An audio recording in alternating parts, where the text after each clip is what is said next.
Bienvenidos, welcome everyone. My name is Dr. Allison Heaney, Vice President of Learning and Public Programs for the Museum of Latin American Art. We welcome you to this edition of the MOLAA Zoom project in conversation with Mexican artist Mercedes Gertz and independent curator Alma Ruiz, moderated by MOLAA's own chief curator Gabriela Urtiaga. Before we begin, MOLAA would like to acknowledge the Port of Long Beach and the Dwight Stewart Foundation for their continuing support of MOLAA's educational programs. And to introduce our very special guest, I'm very pleased to welcome artist Mercedes Gertz. Born in Mexico City, she works from her studios in Mexico City and Los Angeles. She holds a B.F.A. from Parsons School of Design and an M.F.A. from Otis College of Art and Design, and a Ph.D. in depth psychology from Pacifica Graduate Institute. A FONCA grant recipient, she has long developed community-based practice, teaching art as language workshops to Latino families in Los Angeles. She's also offered workshops in Mexico, Los Angeles, Tijuana, Paris, and Tokyo on dreams and fairy tales as symbolic systems. Her work has been exhibited widely in Mexico, the United States, Europe, and Asia. In addition, a very warm welcome to Alma Ruiz, an independent curator, senior fellow at the Center for Business and Management of the Arts at Claremont Graduate University, and adjunct professor at the Centro in Mexico City. She's also a former senior curator at the Museum of Contemporary Art Los Angeles, where she has curated numerous exhibitions focusing on emerging artists and the post-war period in the United States, Italy, and Latin America. In addition to having served as the curator of the 20th Biennial de Arte País in Guatemala City, she guest curated exhibitions at the Fundación Jumex Mexico City, the Center for Contemporary Art Tel Aviv, and the Fundación Telefónico Buenos Aires, the Art Museum of the Americas, Washington, D.C., the Fowler Museum at UCLA, Craft Contemporary, and the Museum of Contemporary Art in Guanajuato, Mexico. She's been a panelist for the Creative Capital Foundation, the Pew Center for Arts and Heritage, the U.S. Mexican Found Culture, and the Artadia Los Angeles. Alma is a co-editor and contributor to the History of the Future, the Museum of Contemporary Art, Los Angeles, 1979 to 2000.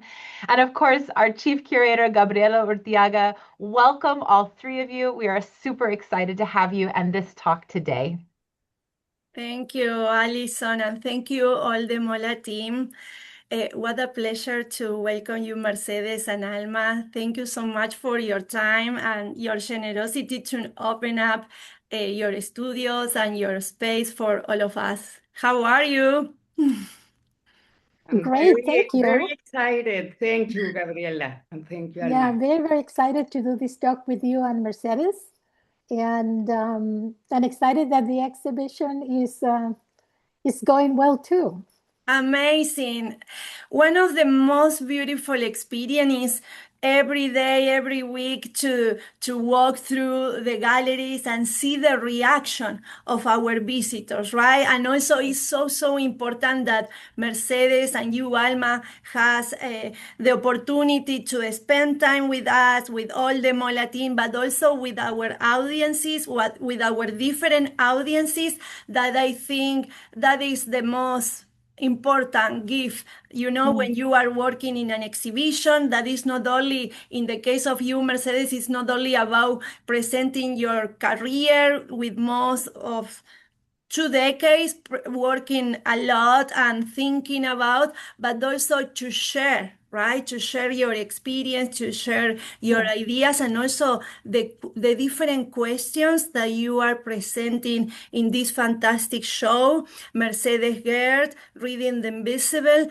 And I would like to start with the first question for you, Mercedes, if you can tell us about your experience preparing this anthology of your creation, looking back at this body of work that we are presenting the show in more than 10 different curatorial axes that Alma will explain us, but tell us more about your experience, and thinking also about the title that you select, Reading the Invisible.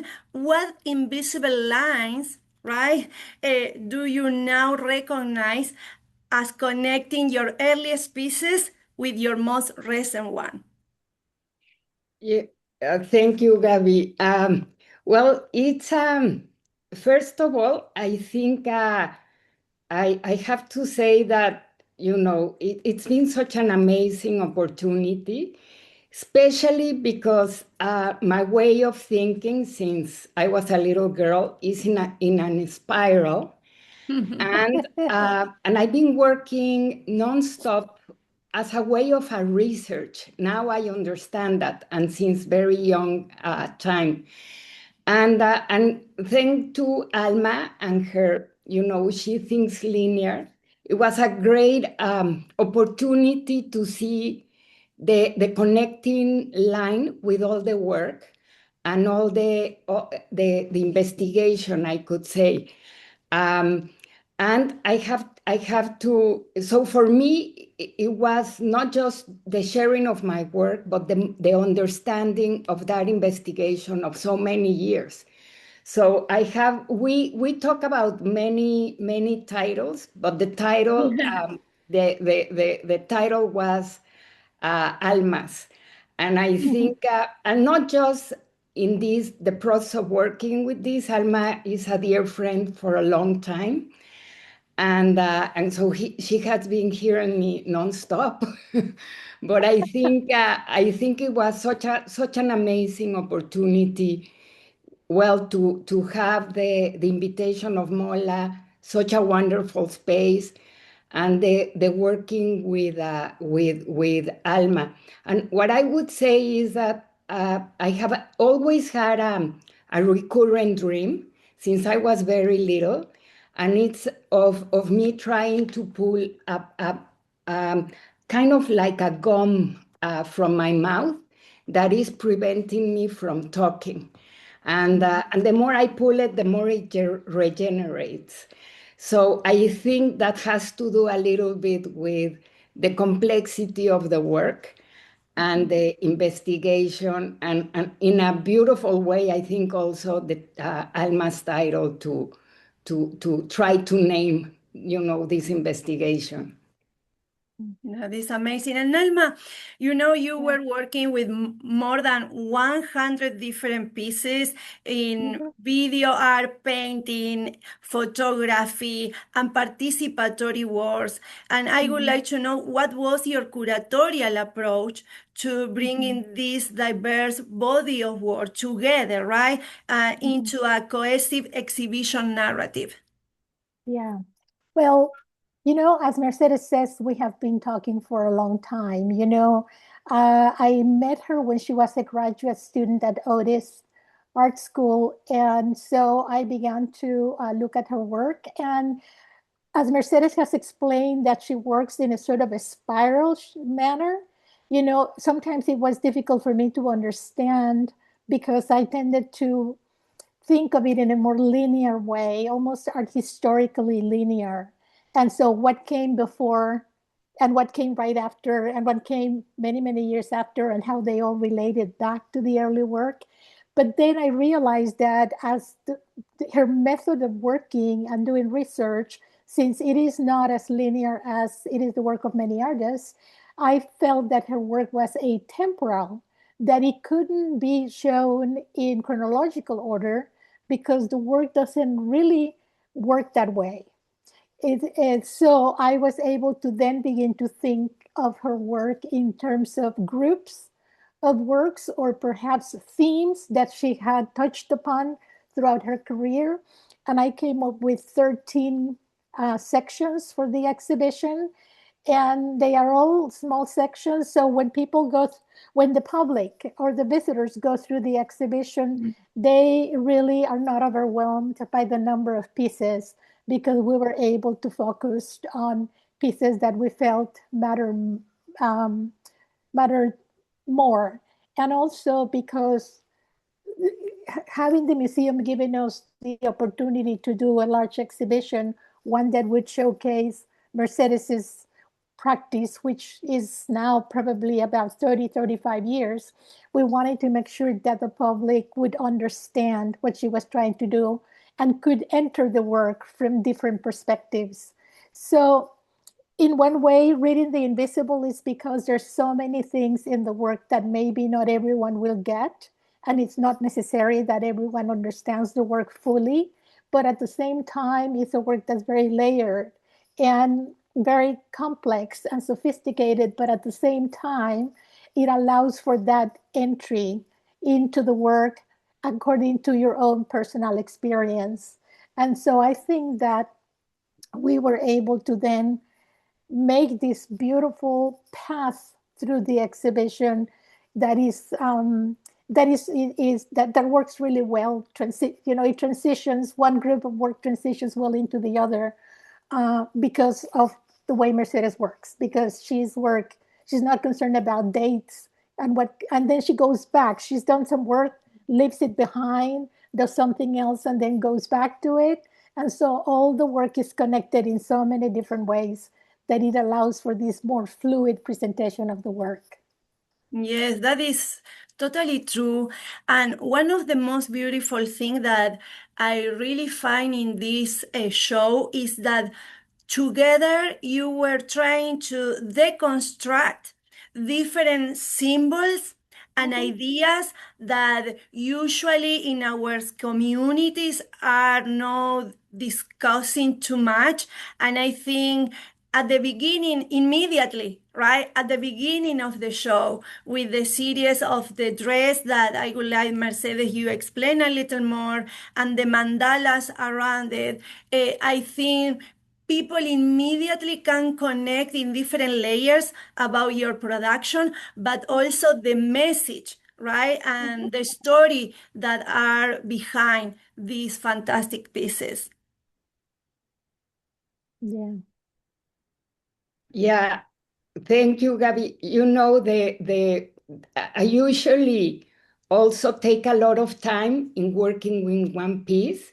So as Alma says, I know when it begins, but I don't know when it ends, because the conversation actually asks for more in a different time of my life, because perhaps I have a better understanding of that aspect, or that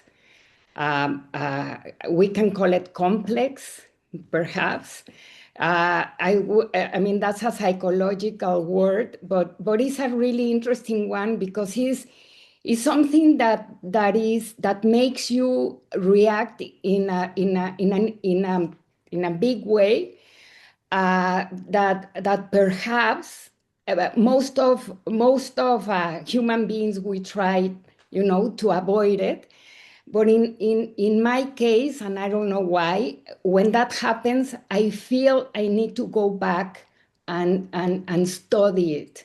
No? So in a way, the things that make me scared, or give me this very strong emotional aspect, I ended up like really going and trying to investigate. And in the case of the mandalas, I have a big complex with the wedding dress, the bridal dress, no? And of course, there is many complexities about it, because it's beautiful, and for many women of many cultures, that's a very attractive thing. But if you think about it, the proposition is really quite complex, no? This whole thing about the idea of the pureness and the whiteness and the virtues are very much almost impossible to achieve, no? For example, the dress, the pink dress, which is el vestido de la teta, has an image that I call la Guadinche, because it's a hybrid between the Virgin of Guadalupe and the Malinche. And the Virgin of Guadalupe, not just for Mexicans, but a lot of Latin American, we have this devotion to her, because we had been taught to see her as the mother of the first Mexican, no? But the Malinche, and of course she's a saint, no? She's a virgin that appeared in Tepeyac.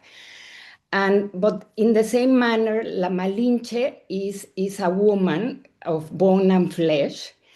And she was we can talk to her about being the mother of the first Mexican, but instead in Mexico, we're taught to hate her. In fact, if you call someone Malinchista, you're pretty much telling them that they're betrayed. They betray their own. And I think that's a really very complex way to have an archetype so dear to the to be Mexican, that you can imagine what it means, no? That we have to embody as women almost virtues of a saint. And that's very much like the prevention of living and making mistakes and having, experiences. And in the same way, at the same time, a little bit before, I was working with, I was collecting photographs of brides that have gotten divorced. Also because they were so beautiful, but since they got divorced, these photographs ended up in a shoebox, or in some place that it didn't meant nothing anymore, other than maybe a memory, no, and a painful memory for many. So I wanted to create a space where they can exist without giving too much information, or or trying to explain themselves.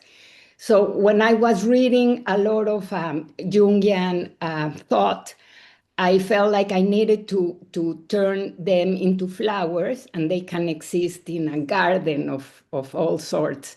And when I did this, fragmenting them and reconstructing them with the help of an artist that is very savvy technologically, they ended up becoming, instead of flowers, I recognized them as mandalas. And mandalas, it was beautiful because it's in the Jungian thought, is the representation of the self. And the self, pretty much, you become yourself when you go through a fragmentation and then a union. No? And that means that we don't know who we are until we fragment and come back together. So I thought, this is beautiful. And then I started working on them for quite a long time. Mm-hmm. And thank you, Mercedes. And Alma, I know that throughout your career, you have champion artists whose practice challenge conventional narratives and encourage critical reflection, right? And I think you did an amazing statement with Mercedes show. What do you think made Mercedes work particularly relevant for audiences today, right? And what conversation do you hope this exhibition will continue to spark at MOLAA? Yeah. Well, I think that Mercedes has had a very interesting career as an artist that has, and having been in conversation with her for so long, I have seen that development. And one of the reasons why I enjoy working with emerging artists is that then I can follow their career or their trajectory. And it's really a joy to see the journey. I'm not looking for the destination. I just want to see the journey and how that person grows as an artist. And with Mercedes, it has been that way too. I have seen how she, we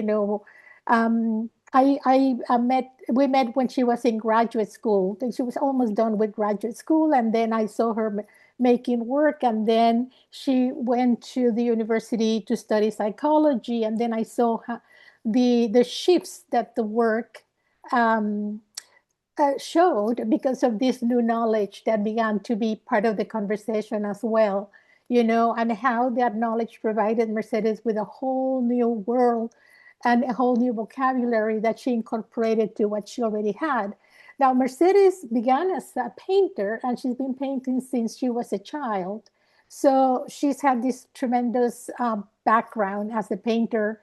But then I think that with all this knowledge, she began to use other medium.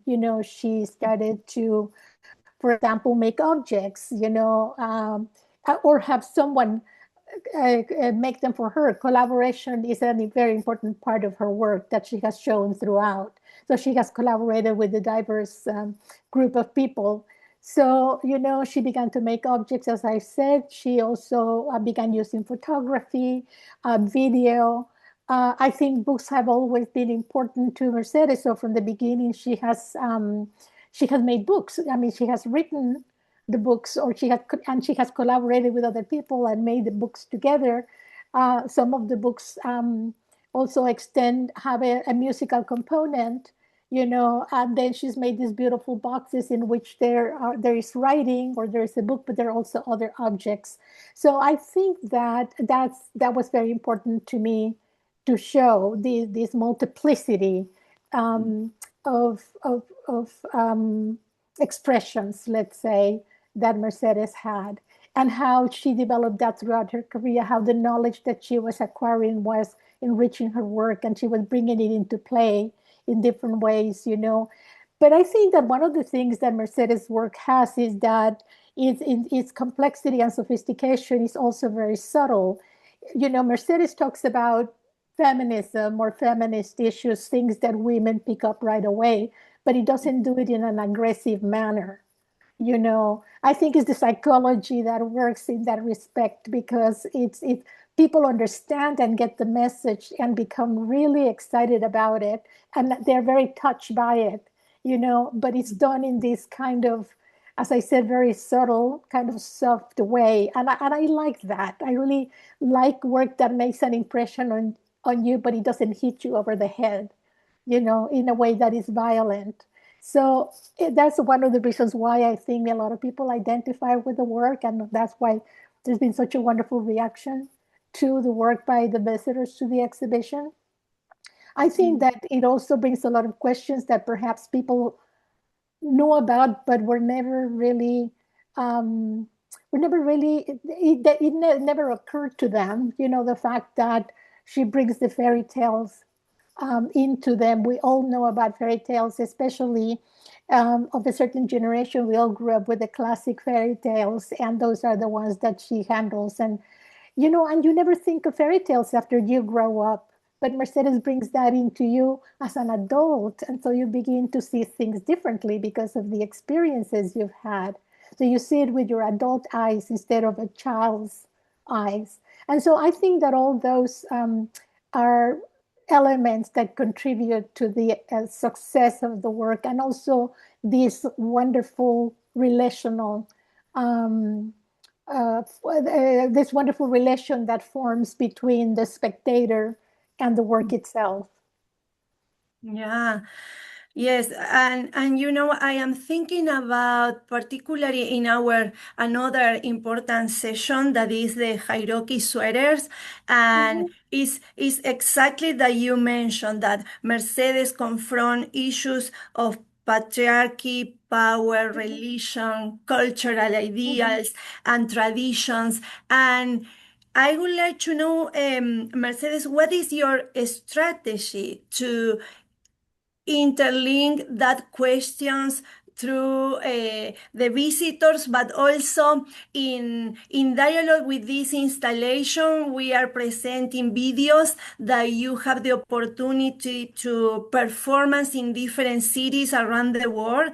Tell us about that experience, and also I think the reaction of women in different part of different countries, right? That maybe that is also very interesting. Yeah, well, it's a very interesting thing for me to find out that performance was a way that I needed to explore, especially because the body is one of our oldest archives, no? I mean, now what we know about DNA and how the body stores a lot of information, but not necessarily information that is conscious, but that creates a lot of the body communicates with us in symbolic language, no? A symptom is a story that is communicate. The body is communicating with us. That has a story, no? We might understand it or not, but nevertheless is a way of communication. So of course, creating these sweaters, which I felt that they were so charged, hierarchies are so charged with so difficult stories, that I really wanted to make them I knew they needed to be knitted with a very soft fabric. And that's when I started asking stitching borders to have them knitted so we can use them. No, we can embody these hierarchies. And I thought of doing four because I think these four energies are always present in all tales, which is the religious ideology, the power of judging, and society, no, the novelty, but also one that is very strong, and perhaps so strong that the other three had been trying to control it, is the female body. So it was interesting to have them in a very soft fabric, no, in baby alpaca, and for women to say, okay, I want to wear it, and wear it with bare, perhaps just with shorts. So you it seems like you're wearing it almost in with your nude body. And the stories that arise for the women that were wearing them were very interesting. For example, I always felt very ashamed of using the female body. I always saw myself in the one of the priests, and but for other women, they were choosing different spaces of hierarchies to embody them. And of course, we walk in different places of different cities, and the reactions were very different. I mean, for some, wearing the female body was a sign of freedom, that they were doing all the forbidden things. And for others, they felt attracted to experiment another one. So that was really, really interesting. And you can see it in the video, which is a very simple video, but I think it tells a lot of the stories that could be encapsulated in our bodies. So yeah, I have a special love for this piece. And Yeah. also, you always told us what was the most important sweater that the majority of the participants select, right?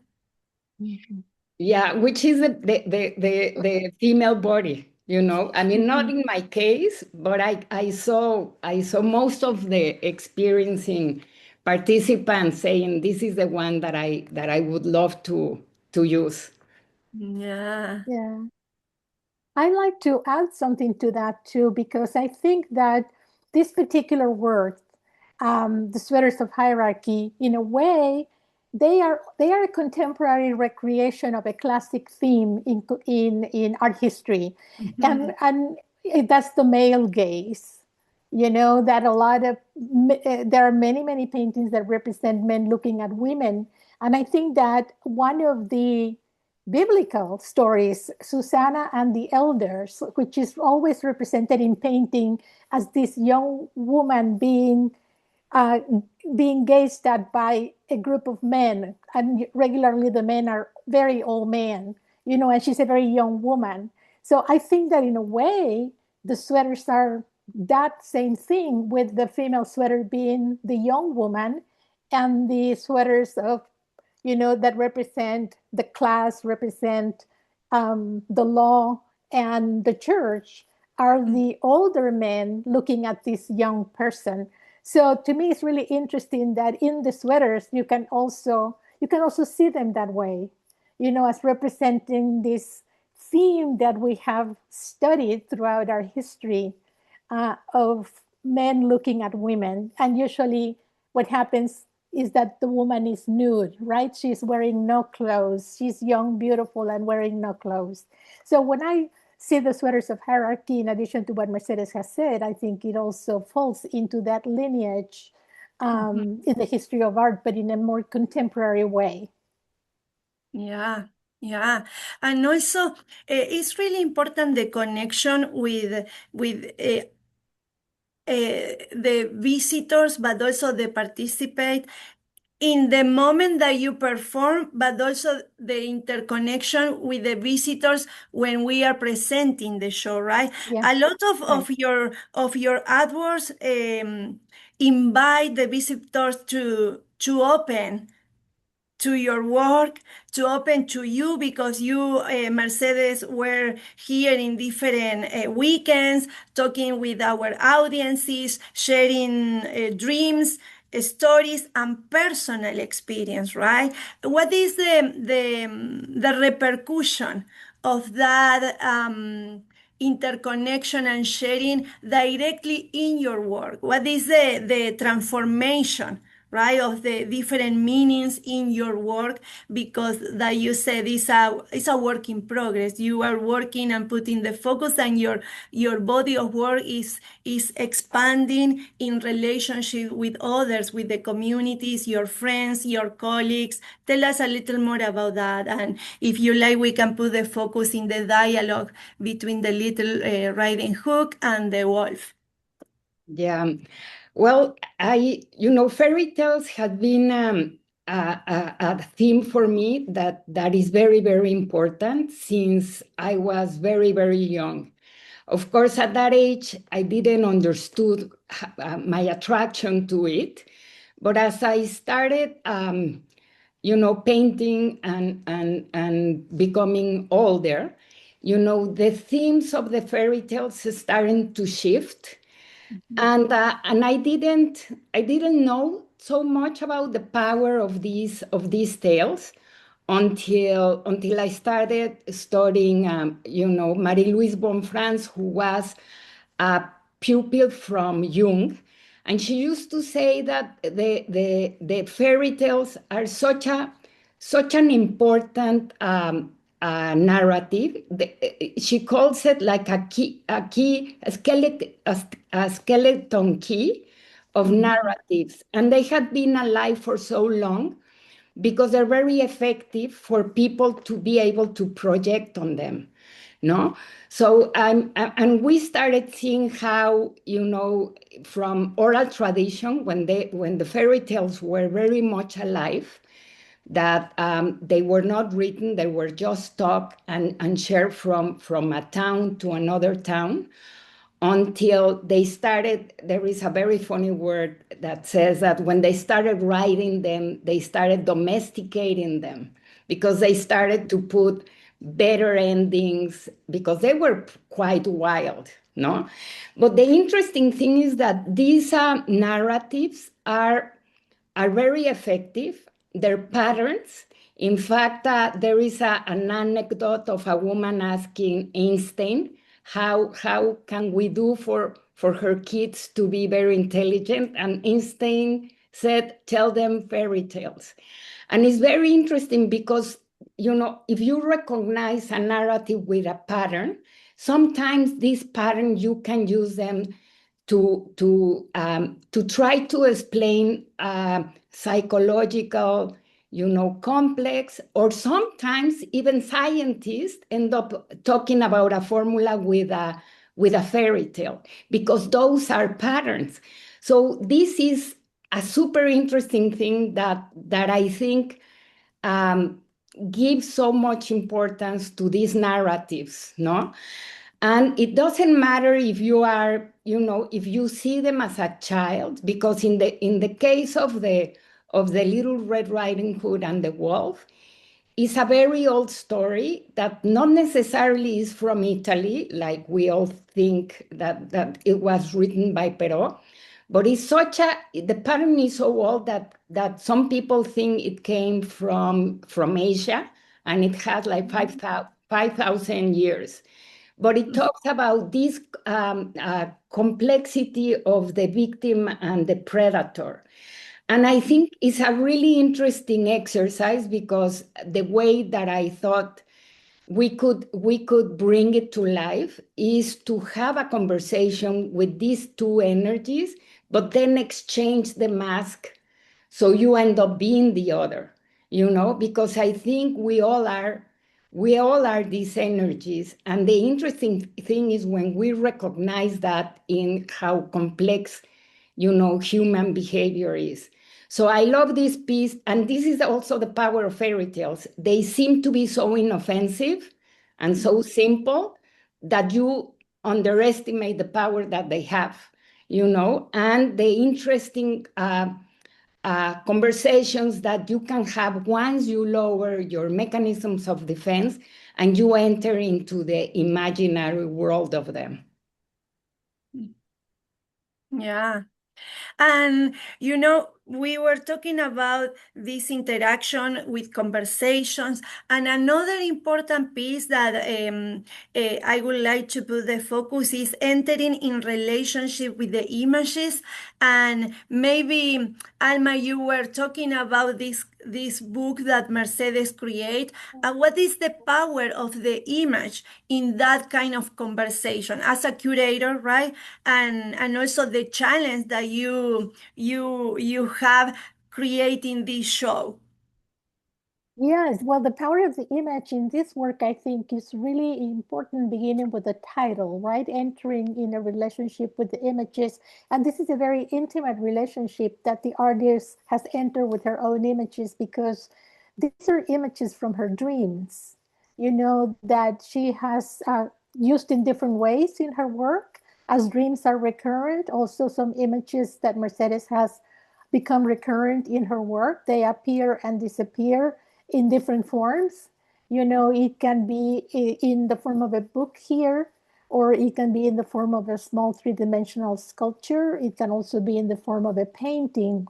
And so I think that this relationship that an artist has with her own images is very close, is very intimate, and the artist has to establish a relationship with the images or that she uses to be able to communicate to the public what she really wants to say. And Mercedes has done this in book form in this way, but also it's the interesting is that it's a pop-up book. The images pop up on the page. Once you open the page, they come up, they become three-dimensional. So that's a surprise, and they look so beautiful. And she's found a way. I mean, she taught herself to make pop-up books to be able to make this kind of a book. So that's one of the things. And the other, that is an accordion. It unfolds. It's not that you turn the page and you cover that page and you come up with a new one. Is that as an accordion book, you have the opportunity to see many of these images simultaneously, So again, even though the images are isolated, there is a text that actually relates to the images that makes all these images part of a conversation, and I think that as I have seen as many of Mercedes's books, I thought that it was an important part of her practice to be displayed, to be showcased in the exhibition. As for many of us, books are very special, right? And we have this relationship to them. And so I think that since you're a child, you're encouraged to read and to go to the library. So I think that in a way, knowing that MOLAA has a large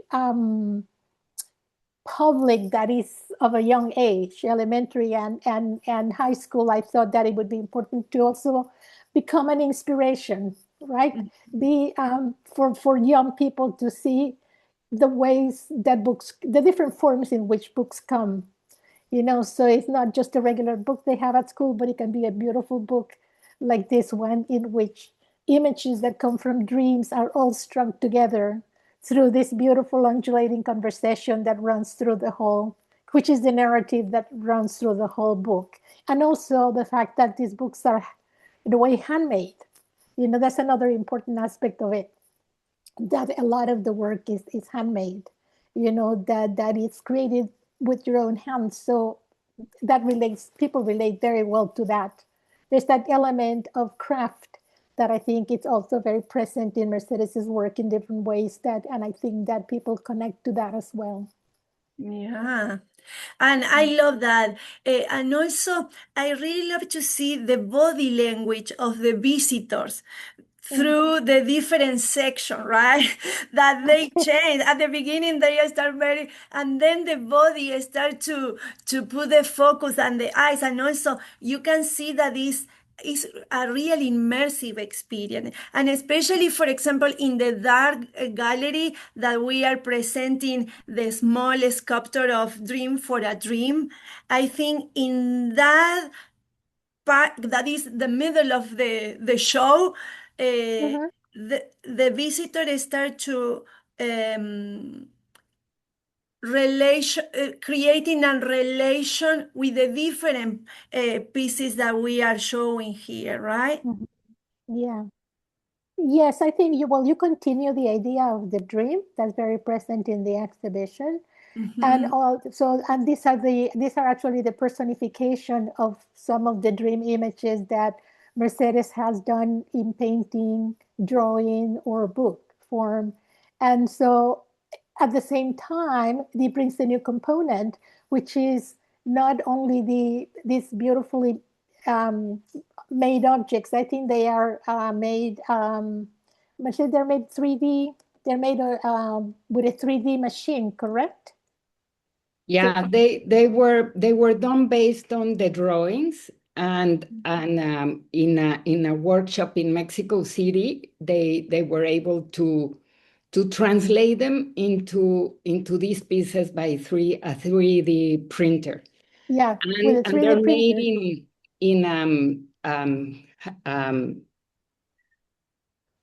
how you call the material, just leave my mind. Oh, it's some kind of a plastic. It's a silicone. Yeah. It's a silicone. So this is another issue that new technology comes into the work. Technology that's currently being used by many people in so many different ways. So having made them in a 3D printer, and then it brings another component to the work, which is the sound. This is a piece that has sound in the form of dreams being narrated by the people who had them, and the dreams are in various languages. So many times when you're listening to them, if you know the language, then you may be able to understand what the dream is about. But if you don't know the language, then the dream becomes this kind of gets this dreamy quality, right? In that you listen to the rhythm of the narrative, or the voice of the person, the expression, how the person may the intensity may go up or down. So it's more it's not just this visual experience, but it's more it involves more senses, not just vision, but also you have to hear it, you have to feel it with your body. So a lot of your own senses enter into a relationship with the images. Yeah, that is true, because in this particular space, you are creating an intimacy, right? Introspective Exactly. environment. Yes. And I think that is really important, because you are talking, Mercedes, about different dreams that you were collecting for a long time. But also, when people have the opportunity to confront themselves, the idea and the story will be maybe other with the same image, right? Yeah, right. Yes. Yeah, and also the intention of this piece was to try to honor these images and of course, enter into a relationship, because when you start bringing them from your unconscious and you try to put words on it and tell it, they are already being transformed. In fact, that's a really important thing, because dreams tend to be forgotten very fast if we don't pay attention, because they kind of slip from the unconscious to the conscious mind, and that is very probable that is done by our mechanism of defense, because the material that ends up in our unconscious serves a purpose. No, a lot of this material comes from perhaps many information that is hard to handle in the conscious mind. So our mechanism of defense help us to storage as a way of forgetting it. But nevertheless, there is a beautiful, I had a teacher that said something beautiful, that when we start digesting these stories, is we're starting to metabolize or symbolize our stories. But the catch is that our psyche, who we can say is almost like a poet, is giving us these stories, but in the form of a poem, because it's giving us in a symbolic language, no? And this beautiful symbolic language, if we bring it to the conscious mind, is pretty much a lot of the material that can be creating, any kind of art, music, poems, and I think it's beautiful when we get to understand the power of our psyche. And one exercise that I've really been amazed every time I do it is that a lot of these images are printed in little cards, and we had them in the beginning in the entrance of the gallery. And we give a space for a dream exchange. If the public came and recorded a dream of their own, they can choose of an image of mine.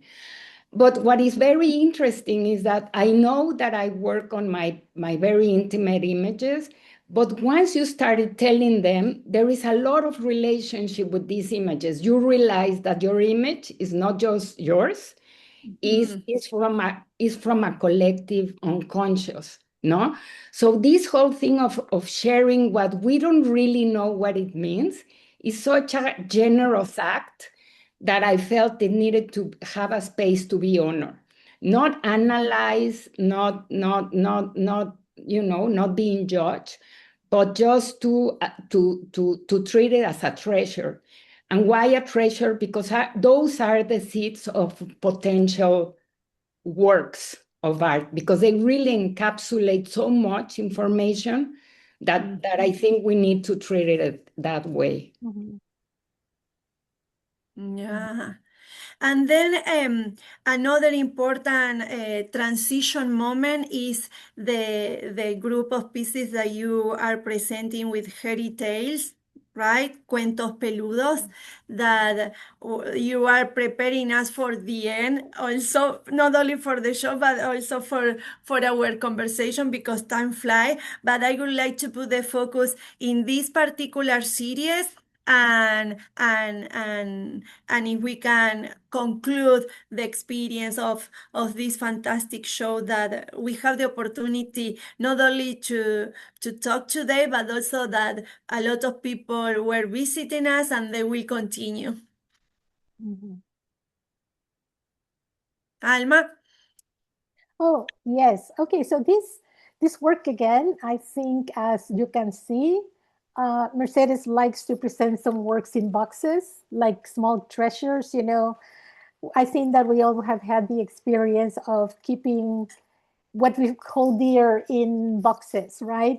It can be a beautifully made box, or it can just be a shoe box, but it's a little place in which we hold our treasures, things that we keep many times for our entire life. And Mercedes has made boxes like this in a couple of occasions. So this one particularly, I think, is very personal to the artist, because it connects her to older generations in her family. Here the brushes in the box belong to her grandmother.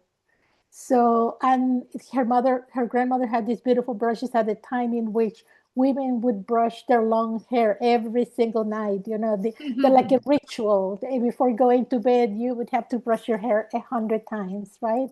And I remember that as a child, seeing older women doing that, and that's something that we don't do anymore because of the kind of life we lead.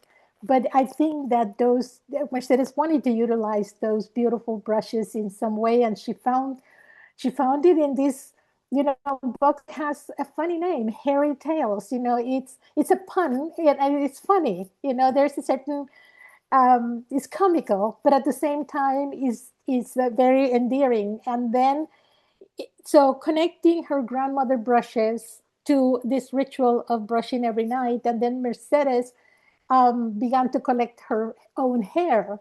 Instead of throwing it away, then she created these glass bubbles in which she could contain the hair and keep it as well.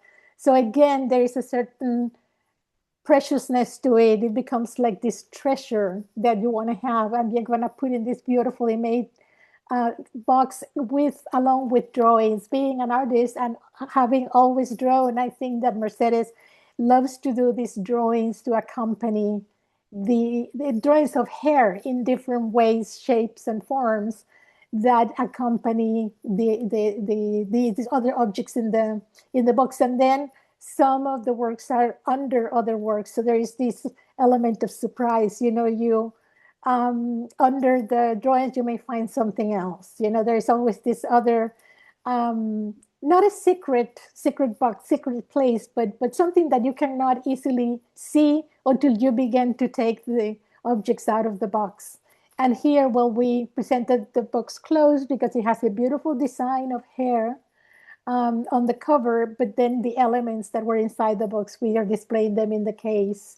And so I think it brings in many aspects. It brings Mercedes's familiar relationships. It brings her own connection to her own hair, also the tradition of hair in different cultures. And here, of course, refers to the Mexican culture because they're from Mexico. But hair is very important in so many different cultures, and how women use and treat their hair, protect the hair, cherish their hair, and take good care of it. And so I just find it a beautiful and very poetic and moving work in the exhibition. Yeah, that is true. And also, it's important to try to figure out that you, Mercedes, you are separating the different part of our female body, no, right? The female Yeah, that is body true. in different creation. Yeah.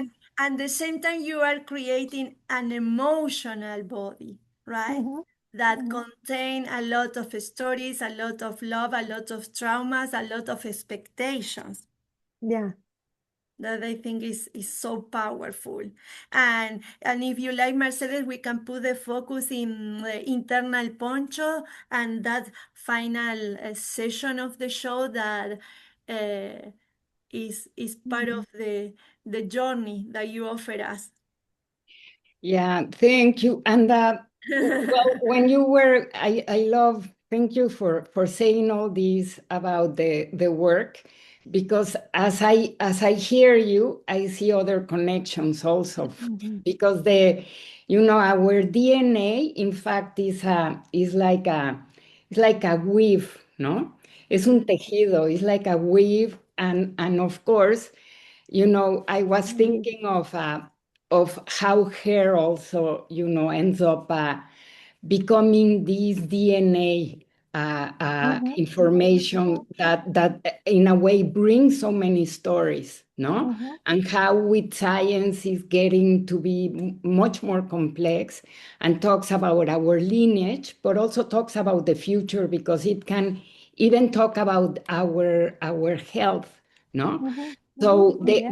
and also I think a lot of what Alma did was a weaving of connecting all these themes that can seem very, very simple from a fairy tale to very complex constructions that are even used by scientists, no? So I with the Weaven Act, it was such an interesting thing, because I have never been a weaver. I have memories of my mother and my grandma weaving, but once I took it again, not so many years ago, uh, my friend Gabi Rochin, who's a weaver, she was telling me, you have weaved before. You have these ways of handling the thread, like if you had experience. So I think we give, even maybe by DNA or by watching someone, we end up Mhm, embodying this act. And then the experience of weaving was such a profound experience that I think is almost like, well, it is a way of lowering your tension. Is a way, almost like, for me, is like a meditating form of making things that doesn't make any sense to make sense. And I think of the complexity, the chaos theory, just because things have an order, but we don't have the knowledge of understanding it, no? And sometimes we don't even have time. But I think by having a thread and making a weave is a beautiful way of making something that doesn't make sense make sense. Because of course you end up making a form of it. And in the poncho of the digestive tract, I think it was an act of giving the body the chance of also saying that through these organs, the body is giving us these communicating with us in symbolic language, no? And another thing is that we usually don't pay attention that much to these feelings that are inside. I wanted to give them the space of being outside and, of course, honoring them. And I think now that I say that, I think is the act of honoring what's inside and most of the time invisible, to make them visible and to honoring them, because they do have a lot of interesting things to say if we just honor them, no? So I think I'm being repetitive because in a way the curatorial work of Alma has been helping us to see that, because most of the time I don't even have it, how you call it, conscious. A lot of these things end up being of an act, and first I do it and then I get to understand what I did. It's a little bit of my process. Sometimes I just trust the need to do it, and then later on I understand it. Yeah, and that, I think that is the magical moment in a collaborative work, right? That you open your creation with others, and the conversation are totally changing. And I really appreciate your time, your generosity, Mercedes and Alma, for such fantastic conversation. Thank you so much. Thank you to you. Thank you. Yay. Thank you so much, all of you, to Alma, Mercedes, Gabriela. On behalf of the Museum of Latin American Art, we want to thank you each for joining us. A very exciting conversation. This will be uploaded to our Zoom project website. I'm also excited to announce that Mercedes Gertz Reading the Invisible has been extended to Sunday, August 16th, which is really exciting. So there's still some time to catch the show if you haven't. And of course, if you have, there is still so much more to revisit, especially after this conversation. So please come back and join us. We look forward to seeing you again soon. Thank you so much, everyone. Thank you.